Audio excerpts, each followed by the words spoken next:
안녕하십니까. 세종국토개발 대표 전원성입니다. 2020년 부동산 투기와의 전쟁 가능할까?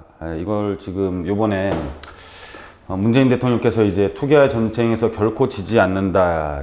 지금 말씀을 하셨는데, 그리고 어제는 또 뭐 PD 수첩에서도 이 우리나라 부동산 아파트 공화국에 대한 얘기들을 많이 나왔어요. 보면서 또 PD 수첩 같이 보면서 여러 가지 느낀 점이 많습니다. 정말. 전쟁을 하는 건 좋다. 가격이 많이 오른 것도 사실이고, 그리고 전에 또 잘못된 발언도 한번 문제가 됐었죠. 일부 수도권과 서울에 대한 집값은 굉장히 상승을 하고 있는데, 대통령께서 통계치 자료만 보시고, 전반적으로 부동산은 하락 안정됐다라는 말을 해가지고, 언론에 문매를 맞은 적도 계시는데, 통계의 오류죠. 그쵸? 그래서, 이런 투기와의 전쟁 결코 지지 않는다라고 했을 때, 좋다 이겁니다. 그러면, 피해자가 과연 가진 사람이냐 아니면 없는 사람이 되겠냐라는 것을 어제 TV를 보면서 굉장히 좀 많이 생각을 해봤어요. 그래서 한번 보면 정책에 대한 얘기를 좀 해보면 부동산 투기와 전쟁은 이미 하고 있지 않았었냐. 이미 하고 있었습니다. 자, 18번의 정책이 나왔나요? 이미 하고 있었고 문제는 뭐였냐면 선제적인 정책이 아니었다라는 거예요. 항상 일이 터지면 막는 후행적인 전쟁에서 그런 전쟁을 하는데 어떻게 이길 수가 있습니까? 선제적인 정책을 해야 되겠죠. 그리고 문제는 뭐냐면 정책의 피해자가 과연 부동산을 많이 갖고 있는 사람이 될 거라는 실수는 아니었는지, 정작 집을 사려고 하는 사람들이 가장 피해자이면서 지금 뭐 이번 생에는 다 틀렸다는 등 이런 말들을 젊은 사람들이 하잖아요.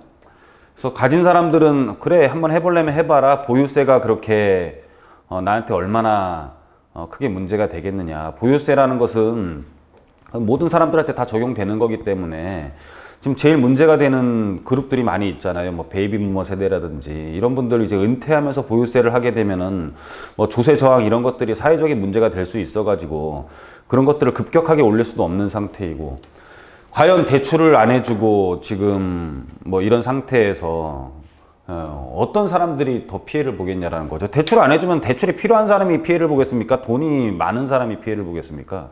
결국은 대출이 필요한 사람이라는 게 더 서민 아닐까요? 자, 확장적 재정정책의 피해자와 수혜자는 누가 될 것인가? 확장적 재정정책, 그리고 뭐 금리 인하 이런 것들은 결론은 뭐냐면 돈의 효율이 그만큼 떨어진다는 뜻이에요. 피해를 누가 보느냐?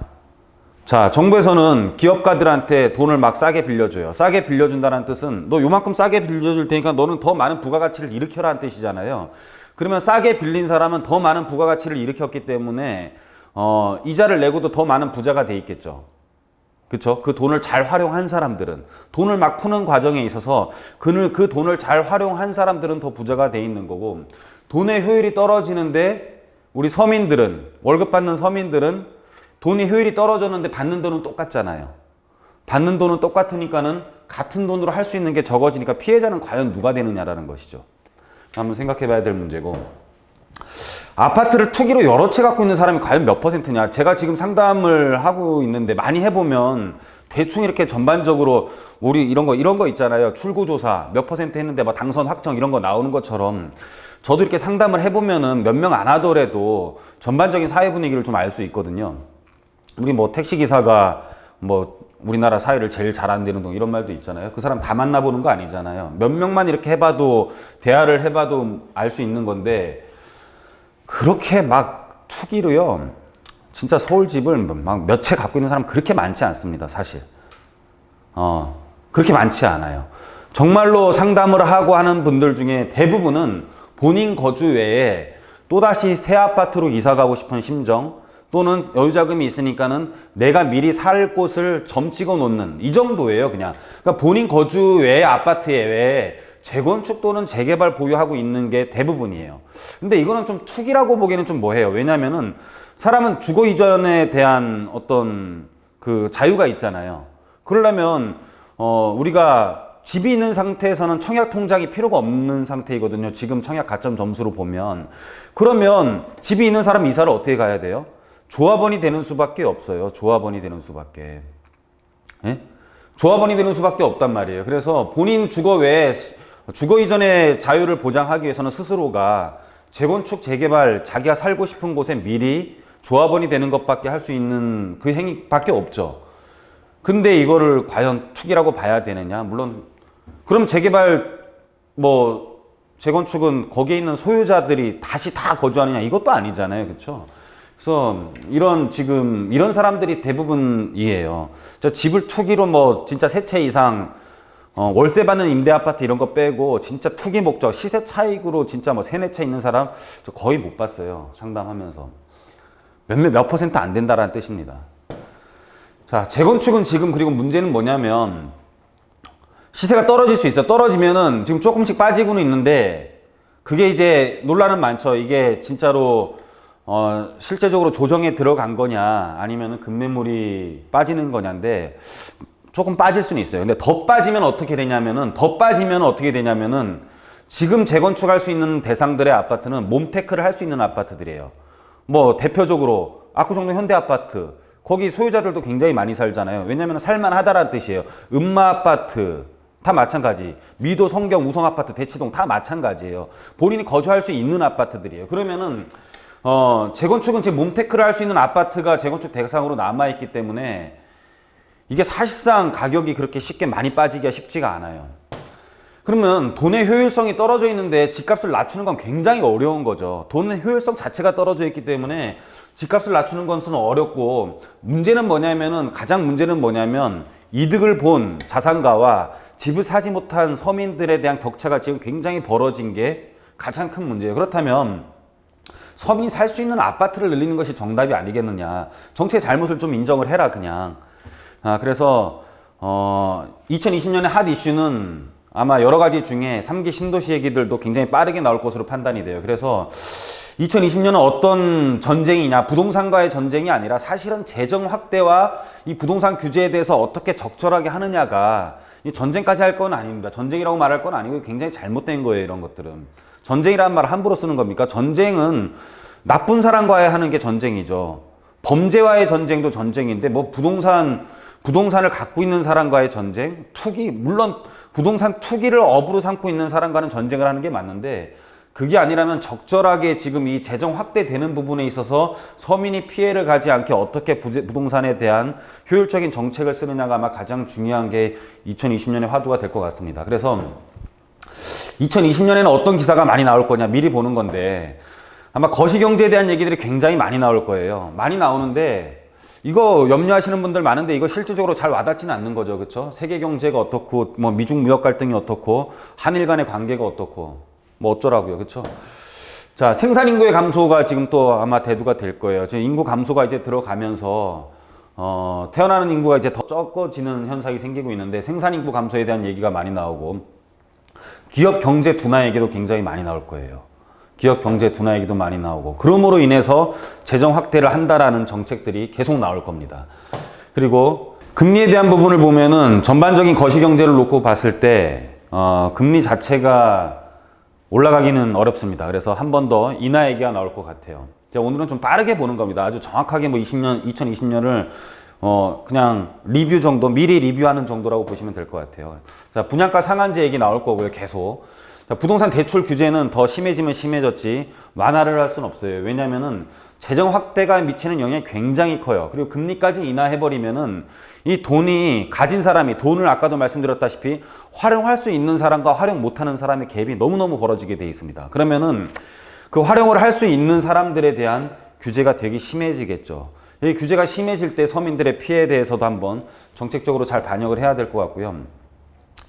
자, 재건축 재개발 규제, 뭐 분양가 상한제가 직접적으로 재개발 재건축에 대한 규제도 될 수가 있을 것이고, 그리고 재개발 지역 해제 취소, 지역이 해제된 것에 대한 취소가, 그러니까는 해제한 것을 다시 취소해달라.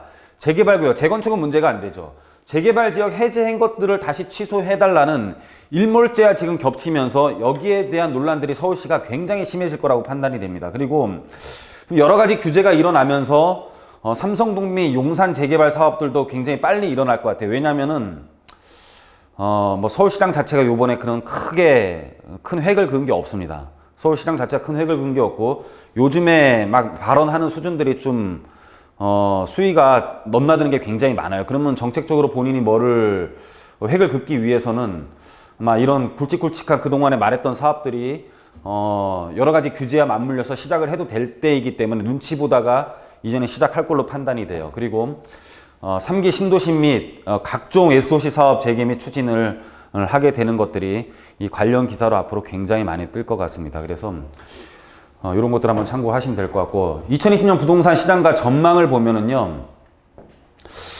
상승 요인들을 한번 보면 미국 경제 후퇴한다라는 뜻이 추가적인 금리 인하 가능성이 높다라는 거예요. 이제 우리 이런 것들이 지금 가장 헷갈렸던 부분들이죠. 경제는 안 좋은데 부동산 가격은 오르지? 이런 거죠. 후퇴가 되니까는 금리 인하를 하고 이런 것들이 안전자산으로 흘러가고, 경제는 나쁜데 안전자산의 선호 현상이 생기다 보니까는 안전자산은 올라가는 거죠. 경기가 나쁨으로 인해서 안전자산은 올라가는 거예요. 그래서 금값이 올라가고 부동산이 올라가는 거고, 그래서 이런 것들이 부동산 상승 요인이 될 수가 있는 것이고, 자, 하락 요인들은 경기가 또 안 좋으니까는 침체가 되니까 안 좋을 것이다인데, 또 반대로 하면 침체가 되니까는 재정 확대를 하고 추가 금리를 인하고, 이건 계속 순환되는 거라고 보시면 될 것 같아요. 그래서 하락 요인도 상승 요인으로 전환도 될 수가 있는 부분이죠. 자, 상승 요인들을 또 한번 이 대내적인 부분을 보면은 재정 확대, 돈을 푸는 것들, 금리 인하 가능성들, 이제 이런 것들이 이제 가장 큰 상승 요인이죠. 이 상승 요인이 과연 정책한테 지겠느냐가 항상 우리는 고민을 하는 부분이죠. 이렇게 돈을 많이 풀고 금리 인하까지 해서 시장의 유동성은 넘쳐나는데, 과연 이게 부동산에 대한 규제, 자금 출처 조사를 하고 그리고 대출에 대한 규제를 한다고 해가지고 이 많은 돈들이 과연 어디로 가겠느냐. 이제 이런 것들을 잘 생각을 해봐야 돼요. 어디로 가겠느냐. 저는 좀 보입니다, 사실은. 그래서 생산인구 감소, 부동산 하락 요인으로는 인구 감소가 되는 것과 경기 둔화로, 기업 경기 둔화로 고용 및 임금 상승이 둔화가 되면은 과연 살 사람이 없는데 가격이 오르겠느냐, 이런 말들을 많이 하는데, 이거는 또 다른 시장, 돈을 많이 활용할 수 있는 사람들의 시장과 임금 상승의 둔화가 되는 시장, 임금을 받고 사는 사람의 시장과 돈을 많이 활용하는 사람들의 시장, 둘로 나눠져 있죠.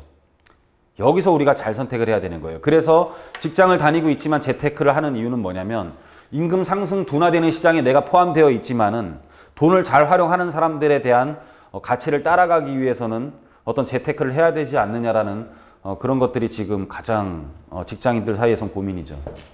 그래서 자, 하락 요인으로서는 부동산 규제 정책과 대출 규제, 분양가 상한제, 재건축 재개발 규제인데, 과연 이것들이 재정 확대 정책과 맞물렸을 때, 금리 인하해서 유동성이 더 늘어났을 때 과연 이 정책들이 시장의 유동성을 이길 수 있겠느냐, 이게 가장 큰 그 관점이라고 보시면 될 것 같습니다. 그래서 분양가 상한제 역설, 이 분양가 상한제는 사실 저는 좀 중간일 것 같아요. 분양가 상한제라고 해서 주택 공급이 감소가 되면 오히려 이것은 상승 요인도 될 수 있고, 여러 가지 다 순환 구조를 갖고 있는 거겠죠, 이것도. 그래서 종합평가를 보면은 부동산 가격에 대한 상승 요인과 하락 요인은 항상 혼재를 하고 있습니다. 항상 혼재를 하고 있고, 대기적인 부분의 거시경제 지표 또는 부동산 상승 요인으로 작용을 하고 있어요. 그래서 거시경제 경제 지표는 추가적인 금리 인하 이런 것들로 인해서 상승 요인으로 작용을 하고 있고요. 대내적인 요인도 재정 확대 및 금리 인하로 부동산 상승 요인도 작용을 하고 있어요. 자, 3기 신도시는 부동산 하락 요인으로 작용될 수 있으나 공급의 시차 동안 대출 규제 등으로 부동산 상승 억제 정책 시행, 이런 여러 가지 지금 맞물려 있습니다, 이것도. 그러니까 3기 신도시는 부동산 하락 요인인데, 공급의 시차 동안 이 지금 부동산 상승 억제 정책을 쓰는 거예요. 무슨 뜻이냐면, 3기 신도시를 공급을 해가지고 오늘부터 철거를 하고 시작을 했어요. 그러면 입주할 수 있는 거는 아무리 빨라도 3년이겠죠.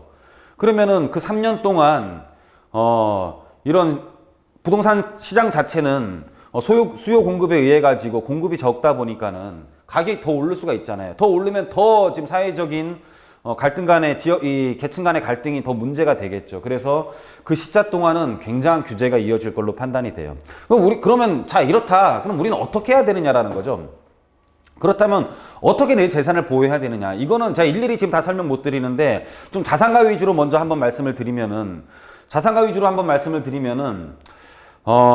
주택을 여러 개 갖고 있는 것보다는 그러니까는 주거 거주의 이동에 대한 자유를 확보하기 위해서는 저는 재건축 아파트보다는 재개발 대상의 핵심 지역에 올 상가를 갖고 있는 것도 하나의 답이에요. 하나의 예를 들면 왜냐면은 상가 같은 경우는 종합부동산세에서도 별도 합산이 되는 거죠. 주택과 이 상가는 별도 합산이 돼요. 그리고 40억까지는 상가는 나오지도 않습니다. 종합부동산세가.